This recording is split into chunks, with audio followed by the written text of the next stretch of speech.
നിരവധി ആരാധകരുള്ള ടെലിവിഷൻ താരമാണ് ശ്രീവിദ്യ മുല്ലച്ചേരി.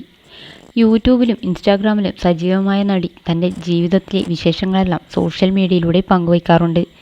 ഇതെല്ലാം ഏറെ ആകാംക്ഷയോടെയാണ് ആരാധകർ കാത്തിരിക്കുന്നത്. വർഷങ്ങളായുള്ള പ്രണയത്തിന് ശേഷം കഴിഞ്ഞ വർഷമാണ് സംവിധായകൻ രാഹുൽ രാമചന്ദ്രനും ശ്രീവിദ്യയും വിവാഹിതരായത്. ഇരുവരും ഒന്നിച്ചുള്ള വ്ളോഗുകൾ ഇപ്പോൾ നടി പങ്കുവയ്ക്കാറുണ്ട്. അടുത്തിടെ ഇരുവരും ബാലിയിൽ പോയ വീഡിയോ വൈറലായിരുന്നു. ഇപ്പോഴിതാ അവരുടെ ജീവിതത്തിലെ ഏറ്റവും വലിയ സന്തോഷം വ്ളോഗിലൂടെ പങ്കുവച്ചിരിക്കുകയാണ് ശ്രീവിദ്യയും രാഹുലും. പുതിയ കാർ വാങ്ങുന്നതിൻ്റെ വിശേഷമാണ് വ്ളോഗിൽ പങ്കുവച്ചിരിക്കുന്നത്. പുതിയ ലുക്കിലാണ് ശ്രീവിദ്യയെ വ്ളോഗിൽ കാണാനാവുക. രാഹുലിൻ്റെ അമ്മയും ഒപ്പമുണ്ട്. ടാറ്റ പഞ്ച് ആണ് ഇവർ വാങ്ങിയ കാർ.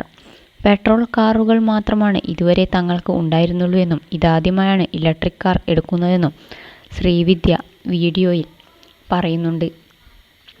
കൊച്ചിയിൽ നിന്ന് എടുക്കാമെന്നാണ് ആദ്യം കരുതിയത്. എന്നാൽ തിരുവനന്തപുരത്ത് നിന്ന് മതിയെന്ന് പിന്നീട് തീരുമാനിക്കുകയായിരുന്നുവെന്നും താരം പറഞ്ഞു. തൻ്റെ പുതിയ ലുക്കിനെ പറ്റിയും ശ്രീവിദ്യ വീഡിയോയിൽ ചോദിക്കുന്നുണ്ട്. എന്നാൽ ശ്രീവിദ്യയ്ക്ക് പുതിയ ലുക്ക് ചേരുന്നുണ്ടെന്നും ഇല്ല എന്നും നിരവധി കമൻറ്റുകൾ വന്നിട്ടുണ്ട്. അടുത്തിടെയാണ് ഇരുവരും ചേർന്ന് ശ്രീവിദ്യയുടെ നാടായ കാസർഗോഡ് കറ്റൈർ എന്ന പേരിൽ പുതിയ വസ്ത്ര ബ്രാൻഡ് ആരംഭിച്ചത്. ടീഷർട്ടുകളാണ് ഇതിൽ കൂടുതലും. മാത്രമല്ല രാഹുലിൻ്റെ നാടായ തിരുവനന്തപുരത്ത് ഒരു ക്ലൗഡ് കിച്ചണും ഇരുവരും ചേർന്ന് ആരംഭിച്ചിട്ടുണ്ട്.